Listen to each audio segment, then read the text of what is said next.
Good day, everyone. So today we're going to talk about Chapter 17, Annelid and Allied Taxa. Phylum Annelida is a large cosmopolitan group containing marine polychaetes, earthworms, and freshwater oligochaetes and leeches. They belong to a subgroup called Lophotrochozoa. The most important structural innovation underlying diversification of this group is metamerism, also called segmentation. It is a division of the body into a series of similar segments, each of which contains a repeated arrangement of many organs and systems. Phylum Annelida is a diverse phylum, numbering approximately 15,000 species, the most familiar of which are earthworms and freshwater worms. They are sometimes called bristleworms because, with the exception of leeches, most annelids bear tiny chitinous bristles called setae. The coelom also is highly developed in annelids, and this, together with a septal arrangement of fluid-filled compartments and a well-developed body wall musculature, is an effective hydrostatic skeleton for precise burrowing and swimming movements.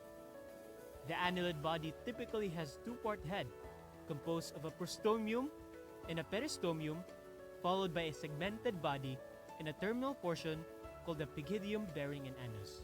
So as seen in the picture, we can see the parapodia, pygidium, and anus. Polychaete is a term used to denote any of 80 morphologically distinct families of worms. It has two main groups of annelids, which are Erantia, or free-living, and Sedentaria, or sedentary. But this idea was later rejected. Erantia and Sedentaria together form the new group Pleistoannelida. There are a few polychaetes placed outside Pleistoannelida. So here is a picture of a Pleistoannelida, and now let's proceed to its first group, which is Erantia. So Erantia, marine, and while most are 5 to 10 centimeters long, some are less than 1 millimeters, and others may be as long as 3 meters. They are usually seen in colors of reds and greens, and some are iridescent or dull. Many polychaetes live under rocks, in coral crevices, or in abandoned shells.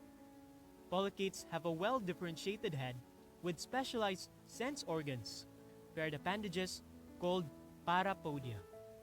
So as seen in the picture, we can locate the parapodia. For its form and function, polychaete typically has a prostomium, which may or may not be retractile and which often bears eyes, tentacles, and sensory palps. The peristomium surrounds the mouth and may bear setae, palps, or in predatory forms, chitinous jaws. For its nutrition, errant polychaetes are usually predators and scavengers. Polychaetes show considerable diversity in both circulatory and respiratory structures. Parapodian gills serve for gaseous exchange in various species. However, in some polychaetes, there are no special organs for respiration, and gaseous exchange occurs across the body surface. For its reproduction and development, polychaetes have no permanent sex organs, and they usually have a separate sexes, which means that they are dioecious. For the representative members of Erantia, we have clamworms, scaleworms, and fireworms. Now to proceed, we have the other group, which is Sedentaria. It contains many polychaetes and oligochaetes that live in tubes or burrows, including members of the former phyla Pogonophora and Echiora. It also includes members of Clitellata. The body plan of sedentary polychaetes is much like that of errant polychaetes, except that the head is often modified by the addition of tentacles, which is used for capturing food.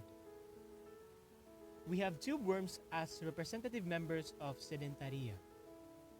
Now let's proceed to the family Siboglinidae or Pogonophorans. They are also called as beardworms because of their 1 to 260 long tentacles.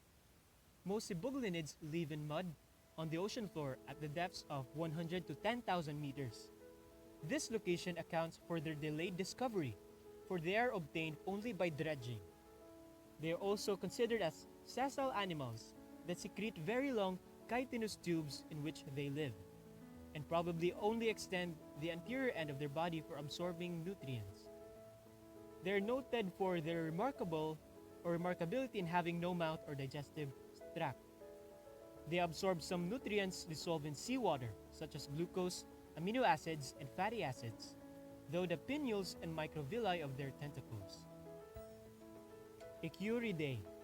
They are they consist of about 140 species of marine worms that burrow into mud or sand, and they live in empty snail shells or sand dollar tests, or occupy rocky crevices.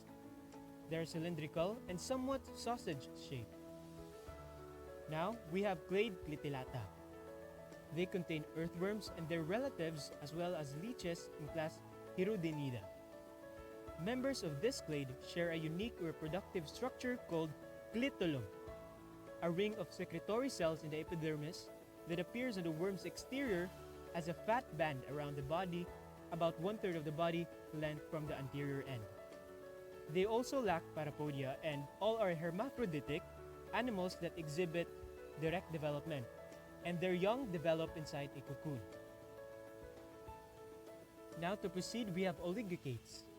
They are mostly terrestrial or freshwater forms, but some are parasitic and a few live in marine or brackish water. The main features of an oligochaete body are described with reference to the familiar earthworm. Most oligochaetes are scavengers. For their circulation and respiration, annelids have a double transport system, the coelomic fluid, and a closed circulatory system. For the class Hirudinida, or leeches, they are divided into 3 orders: the Hirudinea, the true leeches, and 2 others that merit mention here because their members are morphological intermediates between oligochaetes and true leeches. True leeches have 34 segments, and they entirely lack setae and possesses anterior and posterior suckers. Occur predominantly in freshwater habitats, but a few are marine and some have even adapted to terrestrial life. So as seen in the picture is the world's largest leech on the arm of Dr. Roy K. Sawyer, who found it in French Guiana South. So leeches are more highly specialized than oligochaetes. They have lost the setae used by oligochaetes in locomotion and have developed suckers for attachment while sucking blood. Their gut is specialized for the storage of large quantities of blood. For the Spilum spincula, they consist of about 250 species of benthic marine worms, living at depths ranging from the intertidal to over 5,000 meters. They have no segmentation or setae, and easily recognized by a slender, retractile introvert or proboscis, which is continually and rapidly being run in and out of the anterior end. Now, to proceed with the phylogeny, annelids and mollusks share many developmental features, so they were presumed by many biologists to be very closely related, perhaps sister taxa. They share developmental features and are likely to be retained ancestral features for Lophotrochozoan protostomes. Molecular evidence suggests that annelids and mollusks are more closely related to each other in Lophotrochozoa than either phylum is to arthropods and Ecdysozoa. Sipunculans are allied to annelids but do share certain features with mollusks. So that would be all, and thank you very much for watching.